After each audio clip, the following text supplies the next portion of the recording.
Good afternoon. I've been trying to make this video for parents or and guardians who are asking me to let in on some of the strategies and some of the spelling rules that I've been teaching with the IMSC or Orton Gillingham approach.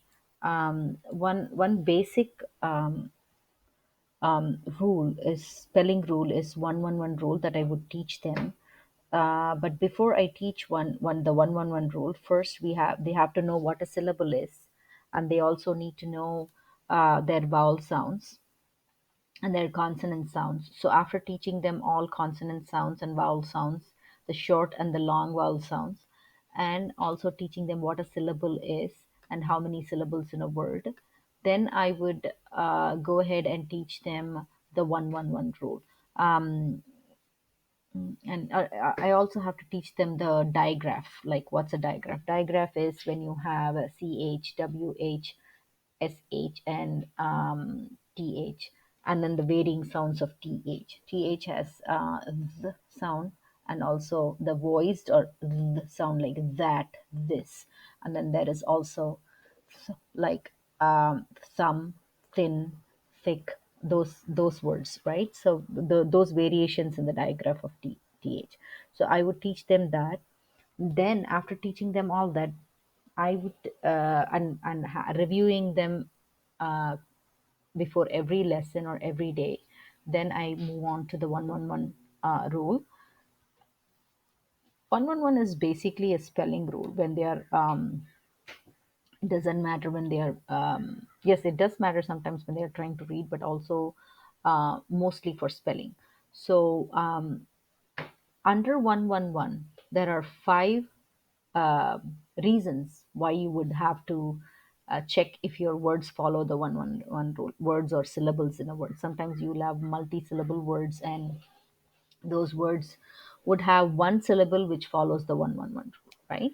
So if that is the case, then let's um, see when would you use 111 rule. So the first place that I would have them use the 111 rule is Sammy loves friendly zebra rules. What I mean is when I have words like glass, class, stuff, huff,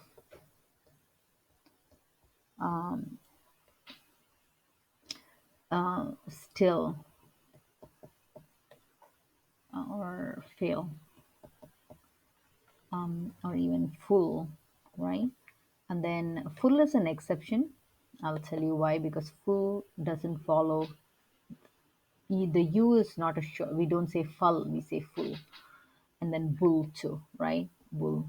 The reason we don't follow, say, bull is because, I mean, we don't use this as an exception, is because bull, even though it is, it's a we say bull, it's a short form for bullock, right? Bullock cart, right? So that's good.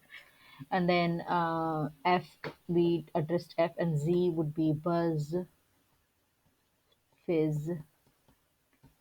And then there are when would we use the double the ending consonant is when you have words ending with a sound O sound or Z sound. And when that happens, you can check all these words. They have one syllable, one short vowel sound, and one ending sound. So this is one syllable. When you can clap it out, you can clap glass, stuff, huff, buzz, fill, still. These words, when you clap it out, you have one sound. So I mean one syllable, and then it has one short vowel sound. Look at all the vowels. It has one short vowel sound, right? And so, and then one ending sound. Z. So that's when they follow the 111 rule, then then we double the SFLZ, SLFZ or F. Some people call this the fizzle rule or floss rule. So this is where the spelling of this or would apply when they know the 111 rule. If I say 111 rule, now spell stuff, spell glass, then they know that they have to double the S. So that's one rule that I've taught them. And another place that the 111 rule might apply is when you have to use, where do you use K or where do you use CK, right? CK and K is that's a confusion when they are spelling, right?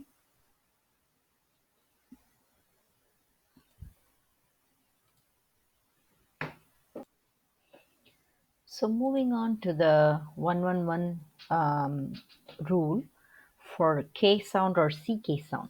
When do we actually spell with a CK and when do we spell with a K? So if the word follows the 111 rule, then we are going to spell with a CK. For example, snack.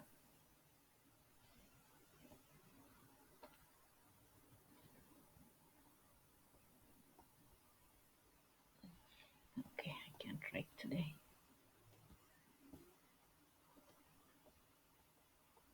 Snack. Sock, quick. So these are all examples of when you would spell with the CK. And then there are non-examples like bike. Bike, no, because it has a magic E and this is a long vowel sound. Task. This is a non-example because the ending sound, there are two ending sounds. Honk, again, two ending sounds. Milk,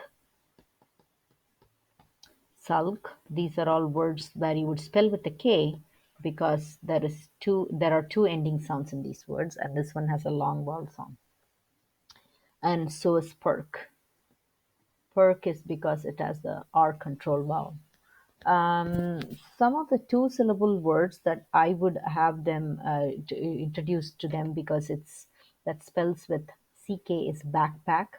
The reason we are spelling with CK is because this is a two syllable word, but this first syllable is follows the 111 rule. Same here, right? So I'm backpack is spelled with CK, and sometimes you see that in the middle of the word, ticket. Again, why? Because when you do the syllable division, you know the first syllable follows the 111 rule, so it's going to be spelled with TK, and so with chicken, right?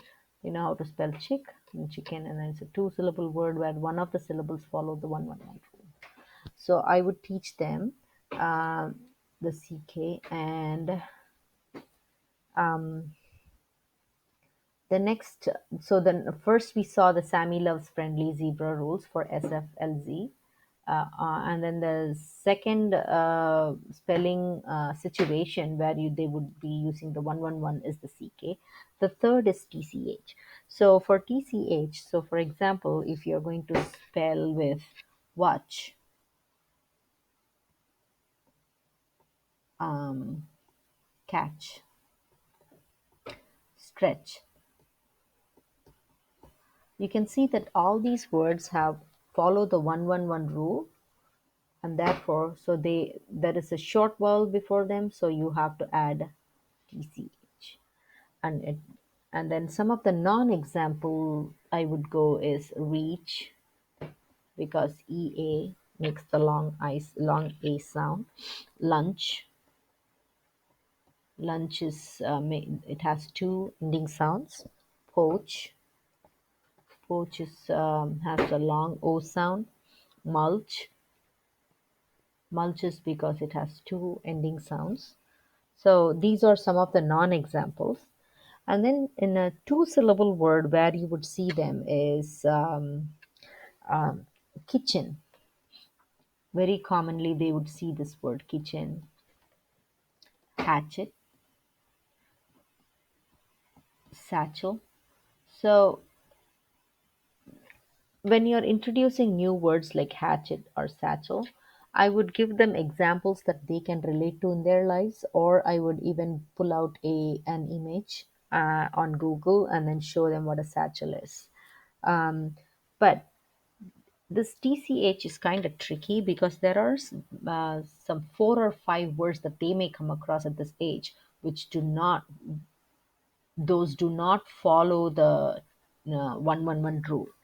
For example, words such as which,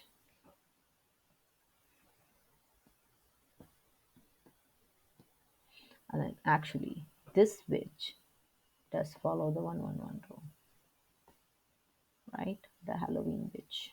Okay, this which, then rich, much, such. How about sandwich? These are words that do not follow the 111 rule. So in sandwich, this is a the second syllable does follow the 111 rule, but we still spell it with ch. What we can do is show them as exceptions and have them memorize these, or I would teach them as a sight word, and then that's a different story. I will tell you how I teach sight words, or we call them red words or learned words.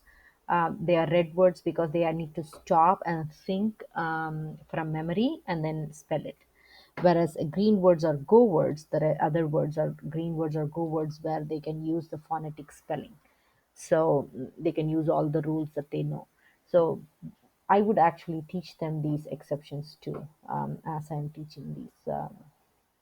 The most common words that they might come across, definitely which, rich, such, much. Those are all most common words, and then I would teach them as sight words or learned words or red words, whatever you want to call them. I call them red words. The same for bridge. So if I were to give you words like bridge, fudge, judge,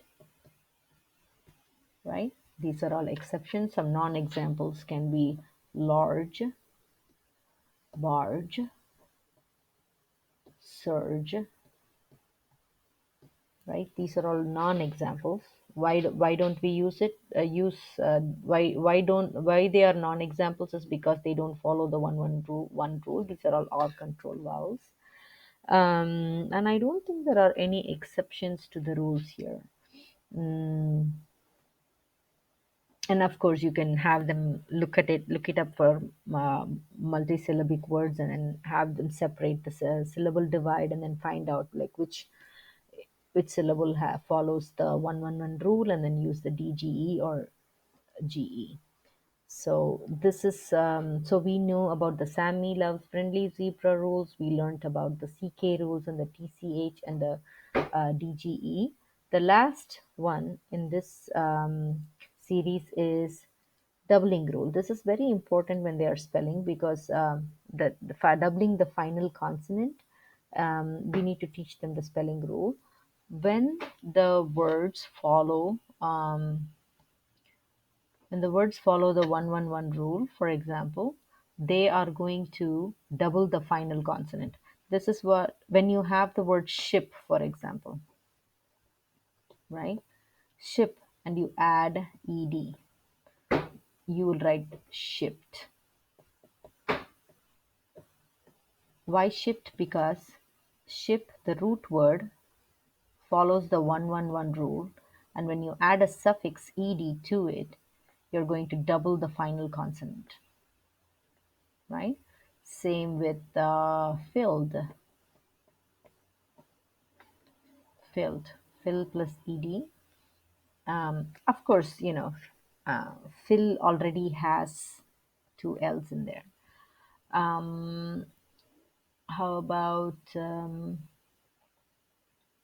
for a non-example, um, crunched or munched, right? The nch has two ending sounds and you can use it. Same for reached, you cannot use it because it doesn't follow the 111 rule. So show the examples and non-example and then give them a lot of practice. So we learned about five, and there is the next slide. I will share the slide with you. The next slide has some examples for the doubling rules. um, so the five examples I gave you for spelling with the one one one rule is, when you spell with when you have to double the S, the final consonant S, F, L, Z. Sammy loves friendly zebras. When you have to spell with CK, when you have to spell with TCH, and when you have to spell with DGE, and then when you're doubling the five final consonants. So this is the 111 spelling rule.